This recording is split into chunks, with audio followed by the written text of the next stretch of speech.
Hey guys, it's Beast Scout here. Welcome to episode number 2 of Security Guard Life. This is going to be a good episode because today I'm going to be talking to you guys about use of force within the security guard industry. A little bit about the police, but not much.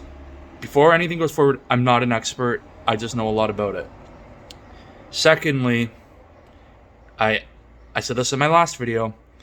Do not make an arrest or take somebody down unless you are trained, because one of three things will happen. 1, you will get killed. 2, you will get seriously hurt. Or 3, you will find yourself on the tail end of a lawsuit or possibly end up in jail for not knowing what you're doing. So do not make a citizen's arrest unless you know what you're doing. I know you can do it, but trust me, it's not safe. So anyways, first off, I am going to talk about very, very quickly the George Floyd case. It just happened last week. Derek Chauvin was found guilty on 3 counts. I don't care if you're Democrat, Republican, conservative. Everyone needs to agree what he did was wrong. He put his knee on George Floyd's neck for 9 minutes. In no police department, a security company, anywhere in North America do I know that they are trained like that. I was never trained like that. So I don't care if people say, well, he had this in his body. Well, he had that in his body. That's great. But you don't put your knee on someone's neck for 9 minutes. There are other ways to take people down. Yes, you can put your knee on his back for a certain amount of time, but not for 9 minutes. That's not okay. You don't put your knee on someone's neck for 9 minutes because that's going to kill them. There's also something called Excited Delirium. I don't know much about that, so go online and look it up. Basically, what I think it means is, I think I really should look it up, true. But when you arrest somebody, and then you take them down, they get very excited. They basically resist you, and then they can pretty much die because they have an excitement thing. Anyways, look it up. I don't really remember much about that, but it's something that you need to be aware of.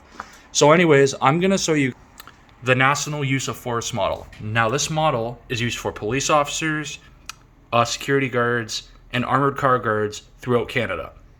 Anytime you use force and you go to court, the Crown Attorney or a lawyer is going to ask you, did you follow this? And I'm going to show you guys. And this is what you're taught in every single use of force course. You got your outside thing, and then you've got the inside. Inside is more, as you can see, bodily harm, deadly, cooperative, resisting. That is what you need to learn. That is what you're going to learn. As you can see, the outside is what you do. So you have your presence, officer is present, and stuff like that. Now, a security guard I'm talking about are allowed to use as much reasonable force as necessary. What does reasonable force mean? Okay, let's say I'm attempting to arrest somebody and they then punch me in the face. I can then take that person down and I can put them in handcuffs. If, as soon as I take them down, they stop resisting, I cannot keep on punching them and kneeing them. I have to stop. But if that person continues to resist, I can use reasonable force to restrain that person. Also, I will be using words like stop resisting. And I'm saying that loudly because in this day and age, people will film you whether you like it or not. If you make a public arrest, I don't care where it is, school, mall, whatever, people are going to film you and they're going to make you look like the bad guy. So that's why your words are the key to saving your ass. Because if people hear you saying, stop resisting, once that gets taken to trial, your ass is covered. If they say, well, you didn't say why he was arrested or why you didn't. Well, no. Watch the whole video. I clearly say, stop resisting, and that person is resisting. It's all about covering your ass, ladies and gentlemen. It's common sense. Because if you don't, you're going to end up being on the wrong end of a lawsuit or in jail. And you do not want that. It's not fun. So anyways, when it comes to use of force, I'm just going to make it very clear. No one in law enforcement or private security wants to use force.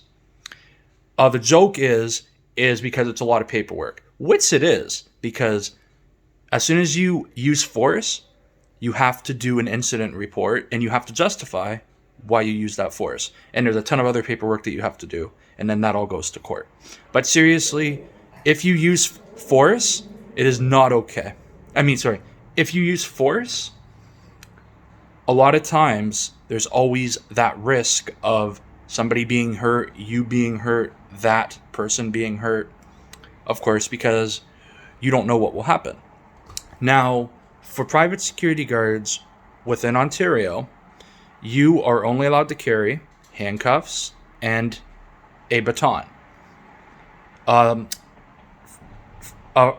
the baton, you are only allowed to hit people in certain areas, which are hand, knee, stomach. You can't do the head. You can't do the private parts. You know what I mean. So there is training on that. Now, for the use of force training itself, it is a week-long program that your company offers. You are allowed to take that. If you are not a security guard, you cannot take use of force training.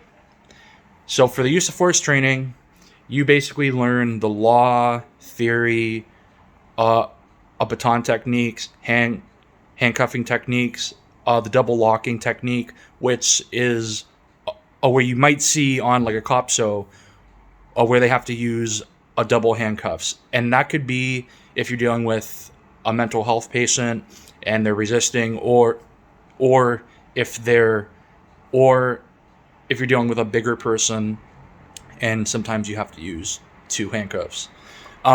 We are not allowed to use the zip ties, which you would see in like a riot situation.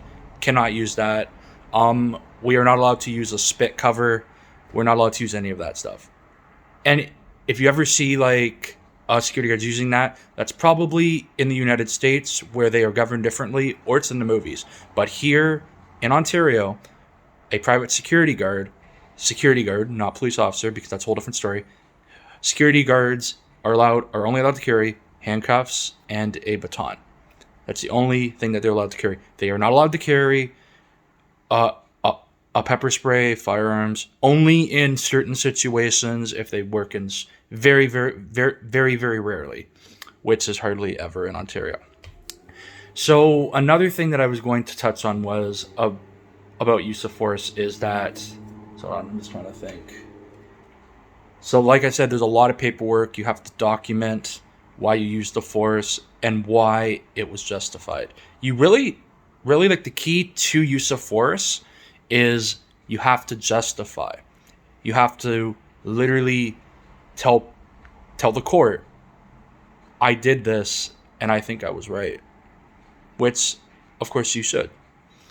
Another thing that you also need to know, and this is a little bit about use of force, if you are searching someone, males only search males and females only search females. This is very important. I know a lot of times in nightclubs, they do not follow this rule. I'm telling you right now, they will get sued. All it takes is a female saying that like a male guard touched her and you're done. So it's males search males and females search females. Same with if you're making an arrest.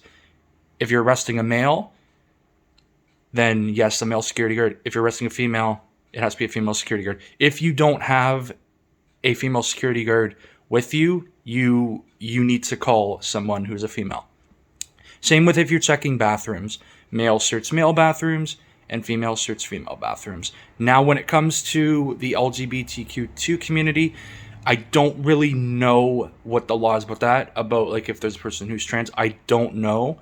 I am going to have to look that up and I will get back to you guys because I'm not really too sure about that.